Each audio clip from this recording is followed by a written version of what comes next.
পরাজিত ফ্যাসিস্ট, তাদেরই পূর্বসূরি ফ্যাসিস্ট হাসিনার পিতা শেখ মুজিবুর রহমানের নেতৃত্বে সেদিন আওয়ামী লীগ একইভাবে সমস্ত প্রতিপক্ষকে ধ্বংস করে দিয়ে, সমস্ত রাজনীতিকে ধ্বংস করে দিয়ে, রাজনৈতিক দলগুলোকে নিষিদ্ধ করে দিয়ে একদলীয় শাসন ব্যবস্থা বাকশাল প্রতিষ্ঠা করেছিল। এটা আমাদের বারবার বলা দরকার, বারবার বলা দরকার। আওয়ামী লীগকে আমাদের চিনে রাখতে হবে যে আওয়ামী লীগ সেই আওয়ামী লীগ যে স্বাধীনতার পরে পরেই আমাদের গণতন্ত্রের স্বপ্নকে ধ্বংস করেছিল। এটা বারবার মনে রাখতে হবে।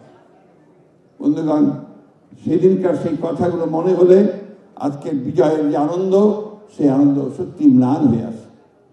আমরা দেখেছি সেদিন শান্তি সেনের স্ত্রী, তার পুত্রবধূ এবং তাদের পড়শি হানিফা বেগমকে তুলে নিয়ে গিয়ে তৎকালীন রক্ষী বাহিনী দিয়ে কিভাবে তারা 21 দিন নির্যাতন করে তারা পাঠিয়ে দিয়েছে।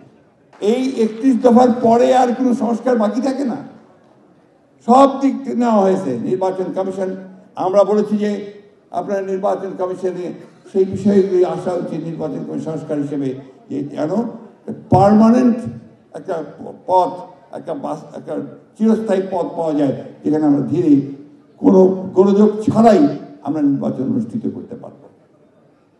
একটা সিস্টেম এভলভ করতে পারবো, যে সিস্টেমটা আমাদেরকে পিসফুল ট্রান্সফার অফ পাওয়ার দেবে, সেটা আমরা বলেছি।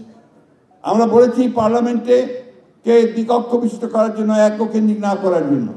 আমরা বলেছি প্রেসিডেন্ট এবং প্রধানমন্ত্রীর যে ক্ষমতা, তাকে আপনার ভারসাম্য করে রাখতে হবে। আমরা বলেছি একজন ব্যক্তির 2 বারের বেশি প্রধানমন্ত্রী, পরপর 2 বারের বেশি প্রধানমন্ত্রী হওয়া উচিত নয়। জুডিশিয়াল কমিশন করার কথা বলেছি, আমরা প্রশাসনিক কমিশন করার কথা বলেছি, অর্থাৎ সর্বক্ষেত্রে কমিশন করার কথা 31 দফার মধ্যে আমরা ইতিমধ্যে দিয়েছি। তো সুতরাং ওই কথাগুলো বলবেন না। আমরা আসলেও আমরা পুরোপুরিভাবে আমরা একটা সংস্কারের প্রতি বিএনপি সেই সংস্কারগুলো দিয়েছি।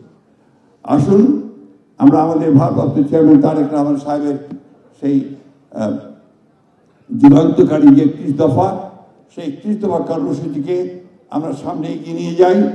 এবং আমি আবার বলতে চাই, যে কথাটা বারবার আমরা বলছি, যে সবচেয়ে বেশি যে প্রয়োজন এই চ্যালেঞ্জগুলো মোকাবেলা করার, সেটা হচ্ছে যে আমাদেরকে অবশ্যই অতি দ্রুত একটি গ্রহণযোগ্য নির্বাচনের মধ্য দিয়ে এই সংস্কারের পথকে আমাদের সুগম